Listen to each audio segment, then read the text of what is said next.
So we're told that 3 teas and 2 coffees have a total cost of £7.80 and that 5 teas and 4 coffees have a total cost of £14.20.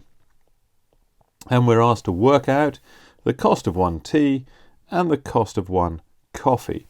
Well, we probably ought to give these things names to start with. Should we call them tea?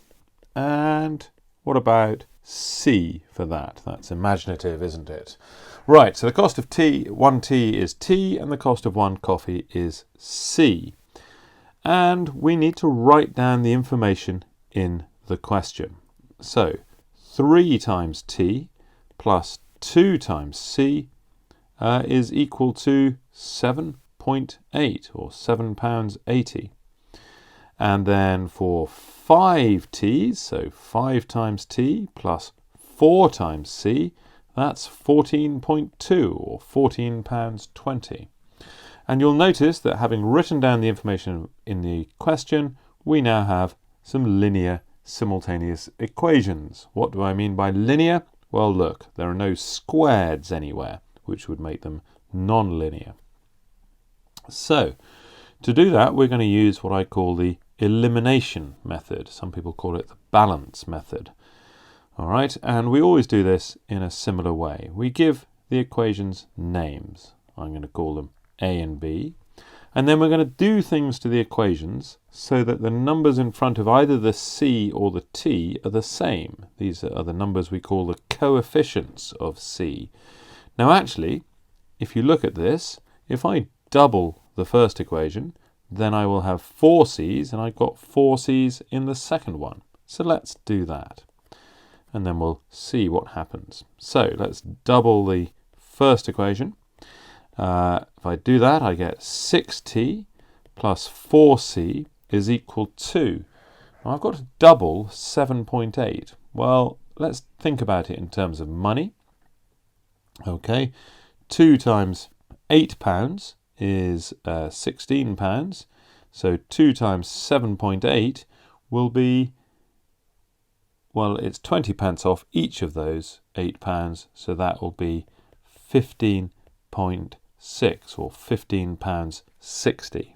So there you go, that's £15.60, and let's call that equation C because it is a new equation. Now, the whole point of doing that was to make these bits the same, the coefficients of C the same.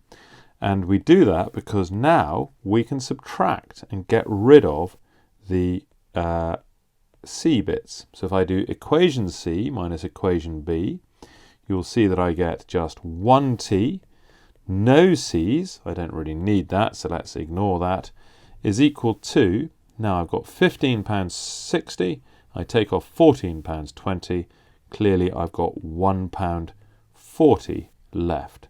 And so T is £1.40. Now what about coffee or C? Well, I'm going to stick this back into one of my original equations. A looks slightly easier, don't know why, slightly smaller numbers, and that hopefully will give me the price of a cup of coffee. So 3T, so that's 3 times, I'm just going to change pen colour, 3 times £1.40 plus 2 times coffee is equal to £7.80. Now what are 3 times £1.40? 3 14s are 42, so 3 times £1.40 will be £4.20. And I'm keeping the zeros in because actually I think it's often easier to think about money rather than numbers. So I'm going to subtract 4.2 or £4.20 from both sides to get the C bit on its own, and so 2C is £3.60. And dividing both sides by 2 to get the C on its own, so the 2's cancel on the left, and I get C equals 1.80, or rather £1.80. Now, if you're struggling with any of the arithmetic in here, do take your time and do it slowly, but keep it separate. Do it on the right somewhere like I did with my 2 times £7.80. Now, we are done. Although we could, if we wanted to, check that these numbers we've got, the £1.40 and the £1.80 work in the equation we haven't just used. But I'll leave you to do that because I'm feeling a bit lazy.